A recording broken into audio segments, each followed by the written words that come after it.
रात के ठीक 12:30 बजे थे। पूरा शहर नींद में डूबा हुआ था। बाहर हल्की हल्की ठंडी हवा चल रही थी। तभी फातिमा अचानक चीखते हुए नींद से उठ बैठी।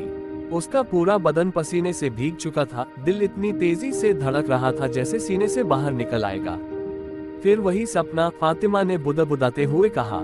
5 दिन हो चुके थे और हर रात वो एक ही अजीब सपना देख रही थी। एक सुनसान कब्रिस्तान जहां से किसी औरत की चीखें आती थी और एक रहस्यमयी आवाज जो बार बार उसका नाम लेकर कहती थी, फातिमा मेरी मदद करो। फातिमा एक धार्मिक मुस्लिम लड़की थी जो नमाज और कुरान की पाबंद थी।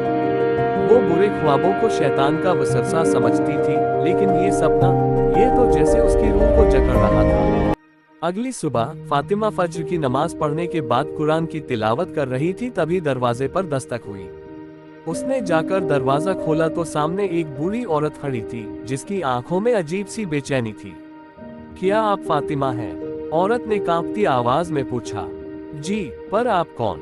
फातिमा ने कहा, मैं नसरीन हूँ, तुम्हारी माँ की बचपन की सहेली। मैं एक जरूरी बात कहने आई हूँ। मेरी बहन की मौत कुछ अजीब हालात में हुई थी और मरने से पहले वो तुम्हारा नाम ले रही थी। फातिमा के हाथ से तस्बीह गिर गई। मेरा नाम?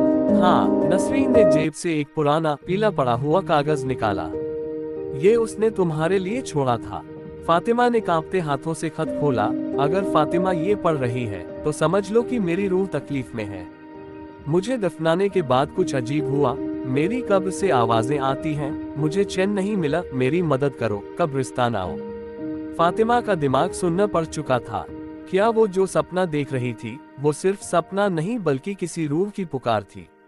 वो अगले दिन अपनी दोस्त आयशा के साथ कब्रिस्तान पहुंची। दोपहर का वक्त था लेकिन कब्रिस्तान में अजीब सी वीरानी और खामोशी थी। जैसे ही वो नसरीन की बहन की कब्र के पास पहुंची, अचानक हवा तेज हो गई और फातिमा को फिर वही आवाज सुनाई दी, फातिमा शुक्रिया। फातिमा डर के मारे घबरा गई। तभी एक तेज झोंका आया और उसके सामने की जमीन हिलने लगी। आयशा चीख पड़ी, वापस चलो फातिमा। उस रात फातिमा ने तहज्जुद की नमाज पढ़ी, कुरान की तिलावत की और उस रूह के लिए खूब दुआ मांगी। या अल्लाह, अगर वो सच्ची थी तो उसे माफ कर दे, उसकी तकलीफें दूर कर दे। 3 दिन बाद नसरीन दोबारा आई। उसकी आंखों में सुकून था। फातिमा बेटा, अजीब बात है, मेरी बहन अब सपने में आकर कहती है कि उसे सुकून मिल गया है। अल्लाह ने उसे माफ कर दिया और ये सब तुम्हारी दुआओं की वजह से हुआ। कुछ हफ्ते बाद फातिमा को पता चला कि नसरीन की बहन ने मरने से पहले कुछ गलतियां की थी। उसने किसी का हक मारा था, ज़कात नहीं दी थी और नमाजें छोड़ दी थी। उसकी रूह इसलिए परेशान थी। लेकिन जैसे ही फातिमा ने उसकी मगफिरत की दुआ की, अल्लाह ने रहमत की बारिश की और उस रूह को राहत दी।